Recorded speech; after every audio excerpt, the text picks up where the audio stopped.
कहते हैं कि किसी समय एक बड़ा नेक और ईमानदार राजा राज्य करता था। उसके राज्य में ऊंचे ऊंचे पहाड़, घने जंगल, हरे भरे बगीचे और कलकल करती नदियां और सुंदर सुंदर पशु पक्षी थे। राजा अपनी प्रजा का बहुत ध्यान रखते थे, अतः प्रजा भी बहुत सुखी थी। उनके राज्य में किसी चीज की कोई कमी नहीं थी। राजा का परिवार बहुत छोटा था, एक रानी और एक राजकुमारी। राजा का कोई बेटा नहीं था, अतः रानी और राज्य के महामंत्री, सेनापति, राजगुरु आदि ने राजा को सुझाव दिया कि वह दूसरा विवाह कर लें, किंतु राजा ने उनकी बात नहीं मानी। राजा रानी को बहुत प्यार करता था और किसी भी कीमत पे दूसरा विवाह करना नहीं चाहता था। धीरे धीरे कई वर्ष बीत गए। राजा का जीवन बहुत सुखी था। उसकी बेटी अब बड़ी हो गई थी। राजकुमारी भी अपनी माँ के समान सहृदय, कोमल और अद्वितीय सुंदरी थी। उसके रूप और सौंदर्य की चर्चा आसपास के राज्यों में होने लगी थी। राजा के पास आसपास के राजाओं ने अपने राजकुमारों के विवाह के लिए प्रस्ताव भेजना शुरू कर दिया, लेकिन राजकुमारी अभी विवाह की इच्छुक नहीं थी। अतः राजा ने किसी भी विवाह प्रस्ताव को स्वीकार नहीं किया था। राजकुमारी का महल बहुत शानदार था। उसके महल के पीछे एक हरा भरा बगीचा था। इस बगीचे में बहुत सुंदर सुंदर वृक्ष थे, जिन पर बड़े स्वादिष्ट फल लगते थे। राजकुमारी प्रतिदिन प्रातःकाल अपनी सखियों के साथ महल के पीछे बगीचे में आ जाती थी और तेज धूप निकलने से पहले यहीं रहती थी। तेज धूप होते ही वह महल में आ जाती थी। बगीचे में टहलना राजकुमारी का सबसे प्रिय शौक था। राजकुमारी के महल के बगीचे में एक बावड़ी थी। इसका पानी बहुत साफ और स्वादिष्ट था। महल के लोग इसी बावड़ी में पानी पीते थे। बगीचे में टहलते टहलते जब राजकुमारी थक जाती तो इसी बावड़ी के मुंडेर पर बैठकर आराम करती थी। एक दिन प्रातःकाल का समय था। राजकुमारी हमेशा की तरह महल के पीछे बगीचे में टहल रही थी। उसके साथ उनकी दो सखियां थीं। अचानक राजकुमारी को लगा कि कहीं आसपास बहुत दुर्गंध है। उसने अपनी सखियों से दुर्गंध आने की बात कही, पर बावड़ी की मुंडेर पर आकर बैठ गईं। मुंडेर पर बैठते ही राजकुमारी की तबीयत और खराब हो गई और वह अचेत हो गईं। राजकुमारी के अचेत होते ही दोनों सखियां घबरा गईं। उन्होंने किसी तरह राजकुमारी को संभाला और उसे उठाकर महल के भीतर ले आईं। राजकुमारी की एक सेविका ने राजकुमारी के अचेत होने की खबर राजा को दी। राजा उस समय दरबार में थे। उसी समय जैसे ही राजकुमारी के अचेत होने के समाचार मिले तो राजवैद्य को लेकर राजकुमारी के महल में आ गए। राजवैद्य ने राजकुमारी का परीक्षण किया। उनकी समझ में बस इतना आया कि राजकुमारी की बेहोशी का कारण कोई दुर्गंध है। राजकुमारी की सखियों ने भी राजा के सामने राजवैद्य को बताया कि राजकुमारी ने अचेत होने से पहले दुर्गंध की शिकायत की थी। राजा ने यह बात मालूम होते ही अपने कई सैनिकों को बुलवाया और उन्हें दुर्गंध कारण मालूम करने के लिए राजकुमारी के बगीचे में भेज दिया। सैनिकों ने बगीचे का चप्पा चप्पा छान मारा, लेकिन उन्हें कुछ भी नहीं मिला। अचानक एक सैनिक की दृष्टि मरे हुए मोटे टकरे अध खाए चूहे पर पड़ी थी। इस चूहे से हल्की हल्की दुर्गंध आ रही थी। संभवतः रात को बिल्ली अथवा कोई पक्षी चूहा ले आया होगा और आधा खाकर राजकुमारी की बगीचे में छोड़ गया होगा। सेवकों ने तुरंत जाकर राजा को खबर दी। राजा ने शहर के बाहर चूहे को जलाकर जमीन में गाड़ने का हुक्म दे दिया। राजकुमारी ने सिर के स्नेह से हाथ फेरने लगे। दोपहर को हो चुकी थी और राजकुमारी अभी तक अचेत थी। धीरे धीरे एक सप्ताह हो गया। राजकुमारी को अभी तक होश नहीं आया था। राजवैद्य उसे तरह तरह की औषधियां दे रहे थे, लेकिन उस पर कोई औषधि का कोई प्रभाव नहीं पड़ रहा था। राजा रानी और राज्य के सभी लोग बहुत दुखी थे और राजकुमारी के शीघ्र होश में आने के लिए ईश्वर से प्रार्थना कर रहे थे। इसी तरह एक सप्ताह और बीत गया, लेकिन राजकुमारी को होश नहीं आया।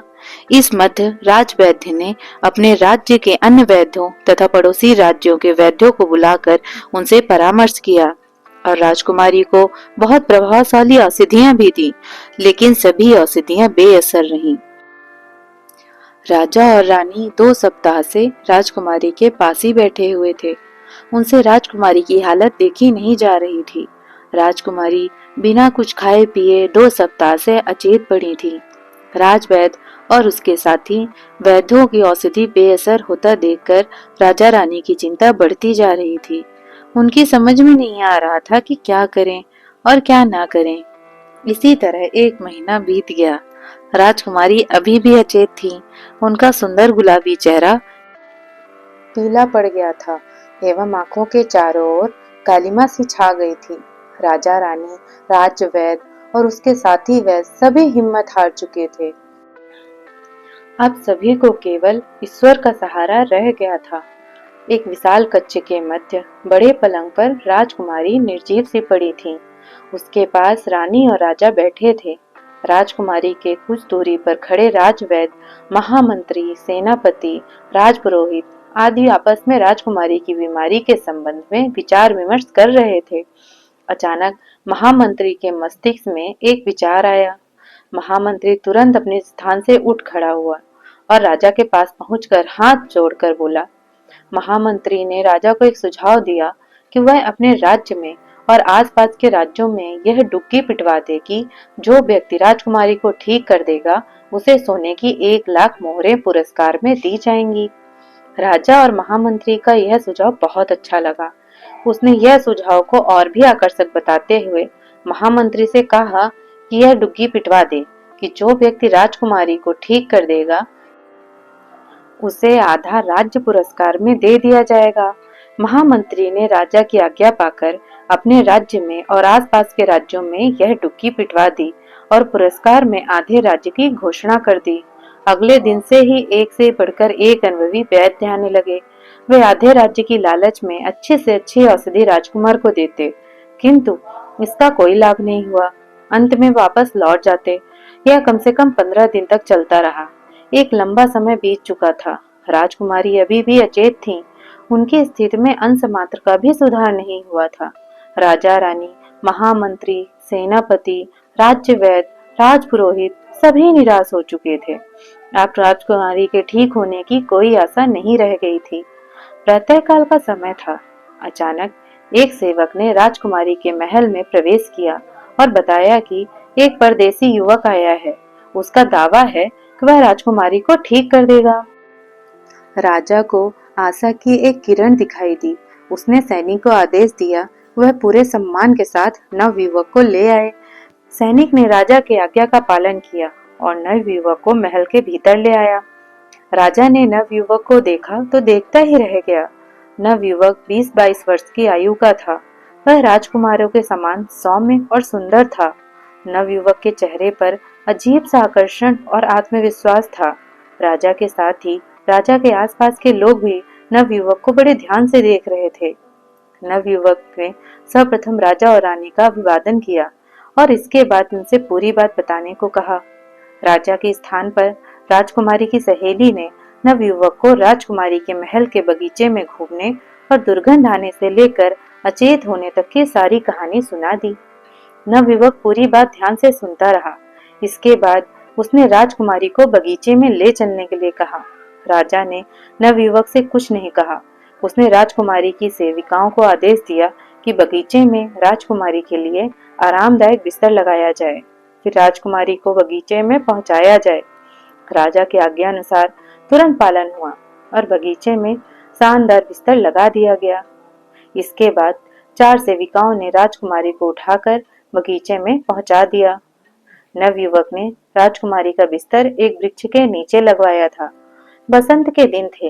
प्रातःकाल की हल्की हल्की धूप बहुत अच्छी लग रही थी। राजकुमारी एक वृक्ष के नीचे लगे बिस्तर पर अचेत पड़ी थी। उसके चारों ओर राजा रानी और राज्य के अन्य लोग खड़े थे। सभी की दृष्टि नवयुवक पर थी। अचानक नवयुवक ने दोनों आंखें बंद करके अपने हाथ आसमान की ओर उठाए और कुछ बुदबुदाने लगा। संभवतः वह ईश्वर की प्रार्थना कर रहा था। इसके बाद उसने अपने कपड़ों के भीतर से एक बांसुरी निकाली और बजाने लगा। बांसुरी की आवाज में दैवीय आनंद था। उसकी आवाज में ऐसा जादू था कि सभी खो गए। अचानक एक चमत्कार हुआ। राजकुमारी जिस वृक्ष के नीचे लेटी थी वह सुगंधित फूलों से भर उठा। उससे फूल राजकुमारी पर गिरने लगे। अब नवयुवक बगीचे में घूम घूम कर बांसुरी बजाने लगा। वह बांसुरी बजाते हुए जिस वृक्ष के नीचे से गुजरता, वह वृक्ष फूलों से लद जाता। इसी समय राजकुमारी को होश आ गया। वह उठकर बैठ गई और बगीचे में चारों ओर फैले हुए फूलों को आश्चर्य से देखने लगी। इससे पहले राजकुमारी अथवा किसी ने भी ऐसे फूल नहीं देखे थे। राजा रानी और राज्य के सभी लोग खुश हो गए। वह राजकुमारी की हालचाल पूछने लगे और नवयुवक कुछ देर के लिए भूल से गए। जब उन्हें नवयुवक की याद आई तो वह जा चुका था। राजा और उसके सेवकों ने नवयुवक को ढूंढने का बहुत प्रयास किया, किंतु वह नहीं मिला। अगले दिन सभी ने देखा, राज्य के सारे वृक्षों पर रंग बिरंगे फूल खिले हुए थे। उनकी सुगंध से पूरा वातावरण महक रहा था। कहते हैं, वह नवयुवक प्रतिवर्ष बसंत में बांसुरी बजाता हुआ निकलता है। उसकी बांसुरी की आवाज से सभी वृक्ष फूलों से लद जाते हैं और चारों ओर मोहक सुगंध फैल जाती है। दोस्तों, कैसी लगी आपको ये प्यारी सी कहानी? अगर आपको मेरे द्वारा कही गई कहानियाँ अच्छी लगती हैं तो प्लीज मेरे YouTube चैनल को सब्सक्राइब करिएगा और फॉलो करिएगा फेसबुक पेज को।